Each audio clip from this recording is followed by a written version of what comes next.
Tonight, they can't be threatening us. the president issuing his own threat with the U.S. on a war footing, warning against the official end of Iran. Abolish abortion! This as President Trump weighs in on pro-life legislation sweeping the nation. Edge. And we break down the 2020 race as the top contenders in the crowded Democratic field start to stick out. It's not quite what some people think it is. How the Equality Act is anything but. I love what I do. It feels like a huge blessing and a gift. And a primetime host opens up about the twists and turns in her road to success. All that and more tonight on Faith Nation.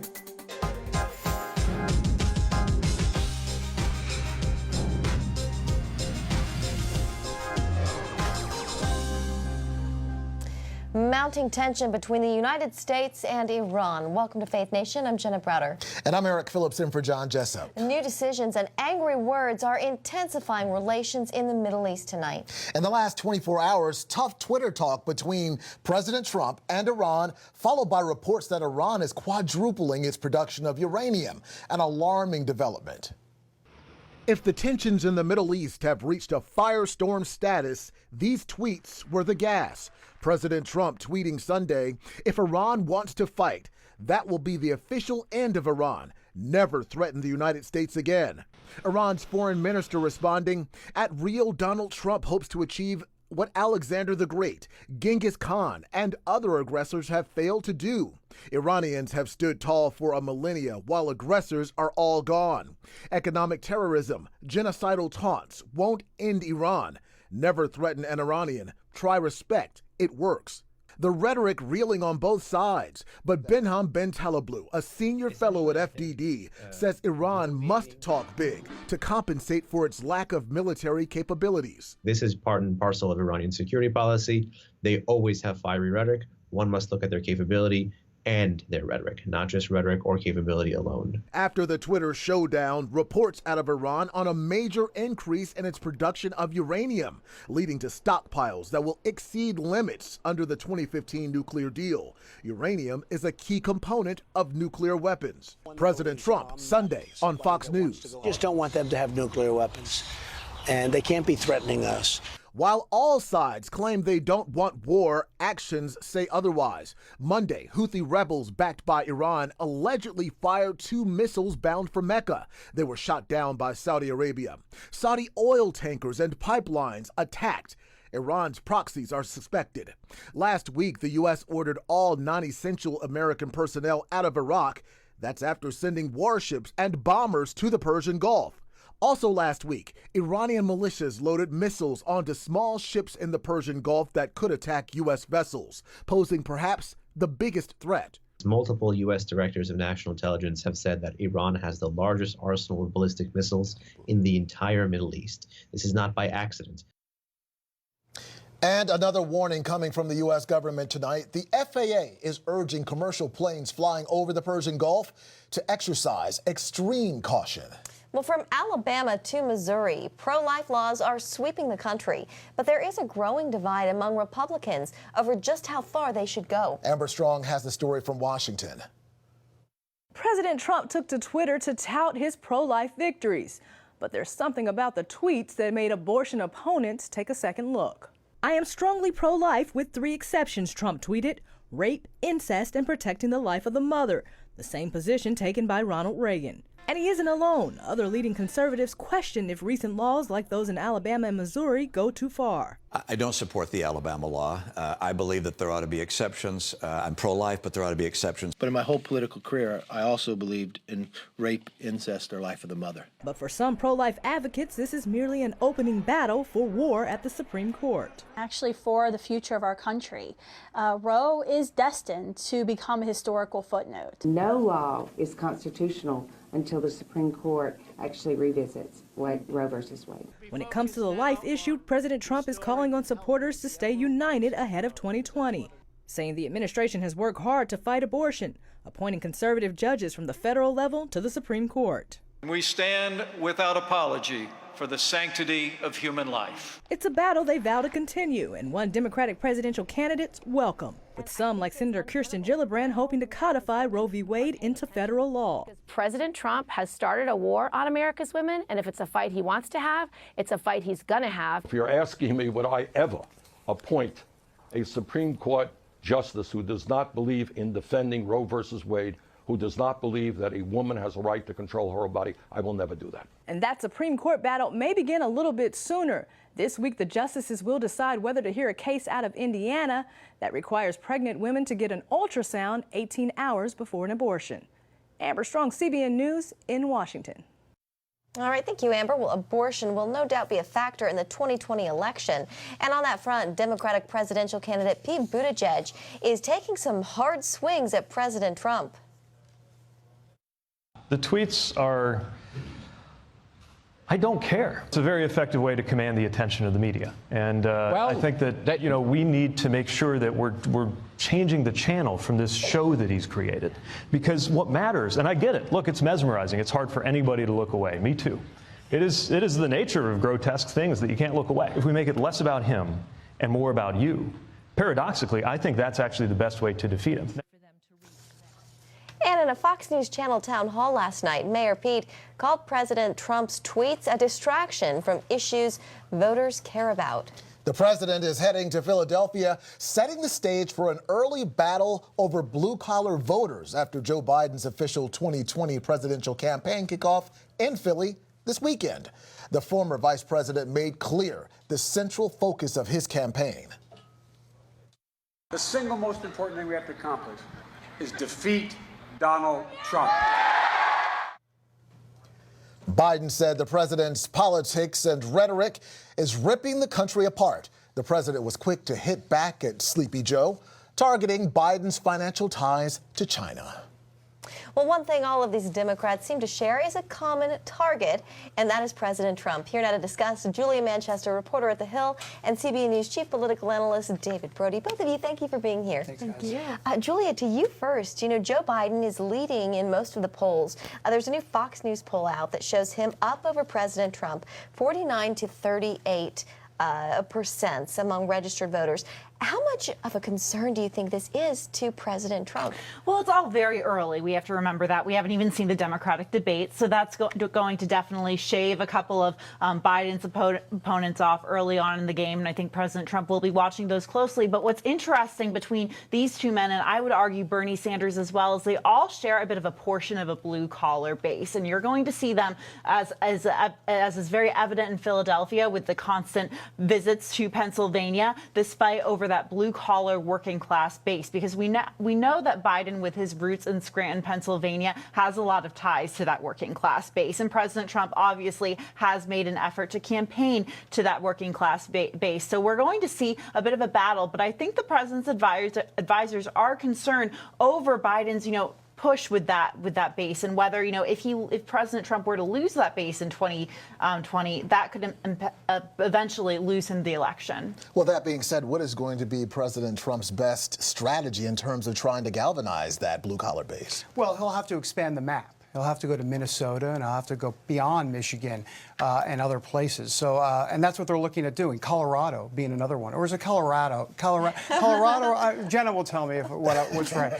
But look, that's what he's going to have to do, for sure. And also, from a blue-collar perspective, I have to tell you, and this is a change for me because, I've known Biden for about 12 years or so, and he had some pep in his step back in the day. And I'm sorry to say, but back in the day, I see him on the campaign trail. It seems a little sluggish to me.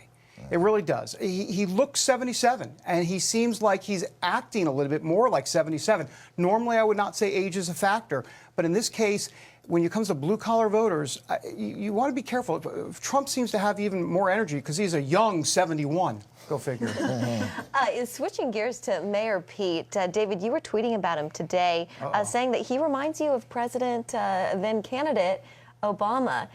He received a standing ovation at this Fox News town hall last night. What are we to make of all of this? Well, let's be clear. Buttigieg, or as Trump would say, edge, and I love the way he does that, is very much like a lot of the other candidates from a liberal perspective. So there's not much wiggle room there.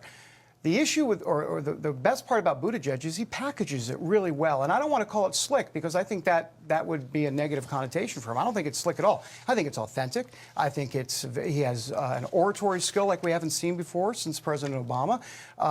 And there's so much more to it. He has a nuance and a savvy from a political perspective to create the viral moment. You know, I got to tell you, I see him as having the total package in a Democrat field. We'll see how it plays. We definitely will. Now, during the town hall meeting, Mayor Pete said about the tweets from President Trump, I don't care. Is that a good idea? You know, it potentially very much is. We're actually seeing a lot of voters, especially those voters in suburban districts, especially women, that may have voted Republican for Romney in 2012 or McCain in 2008, moving slowly towards the Democratic field. And we saw that in 2018, them voting enormously for a lot of progressive or Democratic candidates. And I think there's you know, the tweets are one thing, but it's, you know, part of a bigger, more upset feeling with President Trump and how he's really handling his presidency and how he's really putting himself out there. I think there is a bit of a want for more of, I guess, some more formal attitude from the president, if you will, and I think a bit more decency. And we're actually seeing Mayor Pete as well as Joe Biden really push for more decency on the campaign trail, you know, trying to say that they're going to rise above the fray. But we know that the way President Trump does it is he steps right in it and goes directly for the jugular with his opponents. Yeah, on the issue of life, President Trump says he doesn't support Alabama's new abortion law, surprising a lot of many. Julia, how do you think this plays with his base? You know, it's interesting. I think he's walking a very fine line, and he's actually, his silence on this issue for a couple of days after the Alabama ruling and then the Missouri, or the passing of that law, and then the Missouri passing their own law. That silence spoke volumes because we saw that the RNC chairwoman, Ronna Romney McDaniel, as well as House Minority Leader Kevin McCarthy, really came out and said, this is a step too far. So I think he's trying to tread a very fine line with his base, whether it's, you know, a Christian evangelical base or maybe his Republican base, in that they may think it's a bit too radical. David, just a few seconds left, but what are you hearing? Yeah, I agree with Julia, for sure. I think the question now becomes, do Democrats have an opportunity here, a political opportunity to say Republicans are way too extreme on this and go to Alabama, not so much Georgia, it's the heartbeat, the fetal pain bill. I'm not sure about that one, but Alabama for sure. They could use that and put it as an albatross around the neck of President Trump and the Republican Party in 2020. We'll see how it works out. All right, David Brody, Julia Manchester, thank you both. Thank you. Thanks, guys. When we come back, the Equality Act sounds good, but it could mean religious freedom is actually at risk. We'll tell you why, coming up next. House Democrats have passed the controversial Equality Act, a bill Republicans say is misleading and filled with what they call poison pills. CBN News Capitol Hill correspondent Abigail Robertson brings us the details coming out of Congress. As Democrats celebrate the first ever passage of the Equality Act in the House, Republicans caution the bill is not quite what people think it is. We all want everyone to be able to be treated equal, but it really actually changes the very nature of a way most businesses and institutions will conduct themselves were this to become law. 8 Republicans joined every House Democrat in voting for the measure. There is nothing more central to the idea of America, nothing that has contributed more to the exceptionalism of our country and the prosperity of America than the guarantee of equal protection of the law for every single American. The bill amends the Civil Rights Act to prohibit discrimination based on sexual orientation or gender identity. We're gravely concerned about spaces like bathrooms, locker rooms, changing rooms, dormitories. We're concerned about the material consequences of eradicating the category female from the law. Kara Dansky, a Democrat, feminist, and LGBTQ advocate, tells CBN News she's strongly opposed to the legislation. If the bill is permitted to go through, it would redefine the word sex to mean gender identity, and that has grave consequences for women and girls. Conservatives fear the bill violates parental rights. The son can actually go to a doctor without the parent's involvement at all, even if the parents object vocally. Under this bill, the doctor has to treat the boy to ultimately transfer over to be a female. Allowing young children to make life-altering sex change decisions. In Ohio, there was parents that had their parental rights taken away from them because they refused to go along with giving hormone treatments to their teenage child. And it punishes doctors who object too. We've had other states that have sued hospitals who have, their faith-based hospitals who have not gone along with doing a sex change operation on a child, and they're being sued for discrimination. Congresswoman Hartzler, a former track coach, worries about female athletes now competing against biological men. It's going to be detrimental to women's sports. And thinks it'll mean the end of religious liberty cases winning in the court. It's not likely Senate Majority Leader Mitch McConnell will bring it to the floor this session. And even if it were to pass both chambers, the White House has already indicated the president will not sign it. Reporting from Capitol Hill, Abigail Robertson, CBN News. Finding the bright side with Fox News' Shannon Bream. Up next, how she got to where she is today and the role faith has played.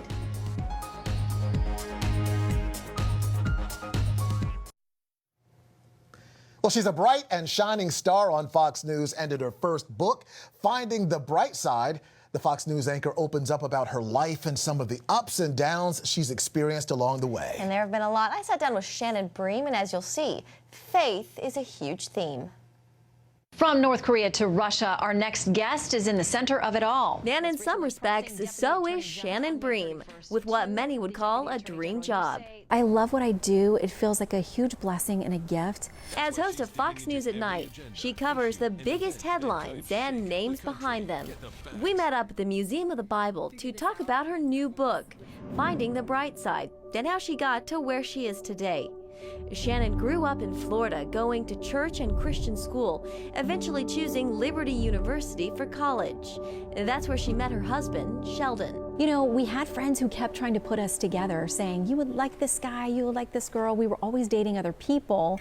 And we had a friend in common who finally came to me one day and she said, you're here at this football game, he's here at this football game, you're gonna meet right now. While at Liberty, Shannon took the crown as Miss Virginia. She went on to law school at Florida State and more pageantry, winning the Miss Florida title. The finalists for the title of Miss USA 1995. Miss Florida, Shannon Noel DePew. It was around this time Sheldon proposed, but not long after their engagement, Shannon writes about what she calls the darkest cloud, when Sheldon was diagnosed with a brain tumor. To get those words, to get that news, it's totally out of left field and so unexpected. She says the church was a huge support, from diagnosis and surgery to Sheldon's difficult recovery. We would get letters or notes or calls from people from churches we'd never heard of, never visited, didn't know anyone there, but they said, we heard about your story and we just wanted to let you know that we're praying for you.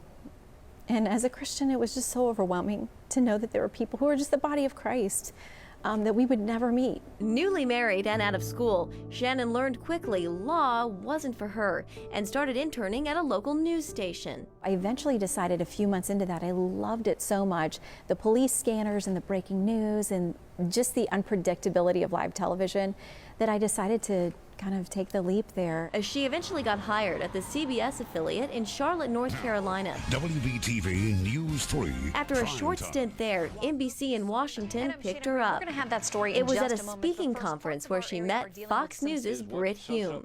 When he learned about her legal background, he offered her a job on the spot. I had the opportunity to sit down with President Bolsonaro today. It didn't take long for Shannon to begin moving up at Fox, filling in on the anchor desk, and eventually getting her own show. Fox News at Night with Shannon Bream. One major trial she's had to deal with is her eyesight. Around my 40th birthday, I started to have extraordinary pain in my eyes, and it was only happening overnight. She says doctors were unable to help her. The excruciating pain and sleepless nights went on for almost 2 years, bringing Shannon to a breaking point. And I really thought to myself, I think even the Lord will understand, because he knows more than anybody where I am right now. And just that he would forgive me if I needed forgiveness, and that he would be able to say, I see you, my child. I know what you're living through. And I started to think about how it would affect my family, and that's what I couldn't square. Shannon says she and Sheldon prayed, if not for healing, for someone who could at least help her. And that prayer was answered. Shannon found a doctor who was able to diagnose her, but he was upfront and let her know there would be no cure. But I just sat there crying in my car and just saying to the Lord, this is it. This is the end for me. There's nothing else I can do, and I cannot live this way. And I explain in the book how I'm not someone who ever feels like I've audibly heard the voice of God, but I felt in my spirit and I heard him say to me in that moment, I will be with you. Shannon went back to that doctor who was able to help her manage the pain and eventually recommended surgery.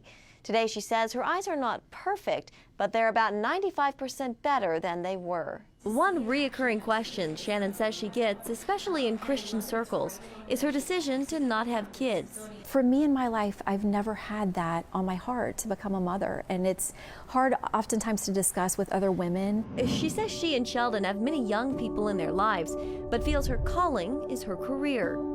As for what's next, she's not sure, but is keeping an open mind and heart. So I try to say to myself, this is the season that the Lord has you here. Don't hold too tightly to it because you don't know what other adventures or things are coming down the line. And I just try to be open to what the Lord may have next. Who's a very mature Christian, she said. And you can buy Finding the Bright Side any place books are sold. And Eric, I will tell you, she is just a sweetheart. She's the real deal. Yeah, you can tell it. Very authentic. And very much. It's nice to hear her talk about her faith. Yeah. All right, great job. Well, that's going to do it for Faith Nation. When we come back, we're going to hear from someone who actually managed to cancel the debt for an entire graduating class. That story coming up next.